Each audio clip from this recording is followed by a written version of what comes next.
When my children were younger, I did not allow them to watch The Lion King, the Disney film. It's a shame because it's a charming story and a visually stunning movie, but there was one detail that deeply bothered me. All the hyenas were portrayed as evil. There were good lions and bad lions. Mufasa, who now has a new movie about him, is an example of a good lion. His brother Scar, on the other hand, is the arch-villain who betrays his brother's trust, has him killed, and seizes the throne. The hyenas were Scar's main allies, but to my disappointment, there were no hyenas who sided with Mufasa or with Simba, nor any who challenged Scar's most malevolent actions. I did not allow my children to watch the movie because I feared then, as I fear now, a worldview in which certain groups of people are intrinsically characterized as purely evil.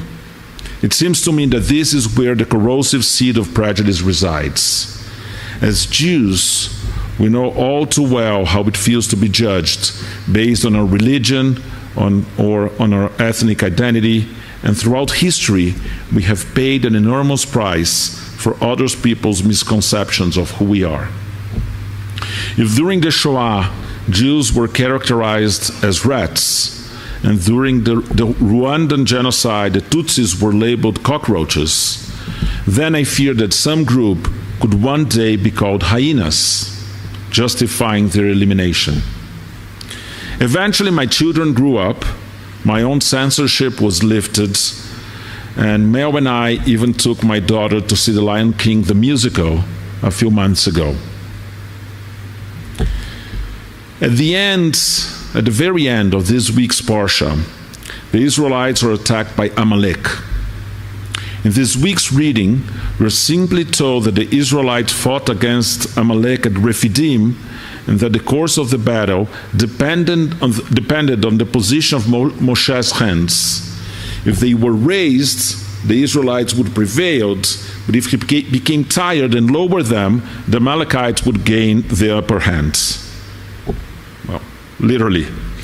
Eventually, Yehoshua led the Israelites to victory, and God said to Moshe, "Inscribe this in a document as a reminder, and read it out loud to Yehoshua. I will utterly blot out the memory of Amalek from under heaven." The same episode, the war against Amalek, is recounted in the book of Dvarim, Parashat Ki-Tetzeh. There, we're given additional details about what happened at Rephidim. And this is the text from Dvarim. "Remember what Amalek did to you on your journey after you left Egypt, how, undeterred by fear of God, they surprised you on the march when you were famished and weary, and cut down all the stragglers at the rear. Therefore, when your God Adonai grants you safety from all your enemies around you, in the land that your God Adonai is giving you as a hereditary portion, you shall blot out the memory of Amalek from under heaven. Do not forget." You may remember the second passage as it is read on the Shabbat before Purim, known as Shabbat Zachor, the Shabbat of Remembrance. This name reflects the paradox that we are commanded to remember Amalek by blotting out its memory from under heaven.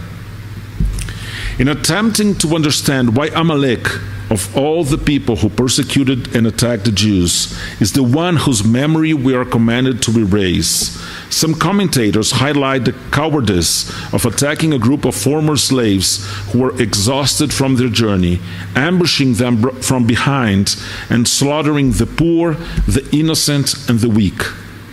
Moreover, the people of Israel were not even passing through Amalekite territory. Amalek had to cross the lands of 5 other nations to attack them. Nehemiah Leibovitz, one of the most influential biblical commentators in the early decades of the State of Israel, wrote about these episodes. Where the fear of God is lacking, the stranger who is homeless in a foreign land is liable to be murdered. Seems that she wrote this about this week's news, but it was about this passage. I'll read it again. Where the fear of God is lacking, the stranger who is homeless in a foreign land is liable to be murdered. When the Israelites conquered the land, they were commanded to completely wipe out Amalek, and King Shaul lost the crown for failing to do so. King David also waged war against the Amalekites, but did not succeed in eradicating them completely.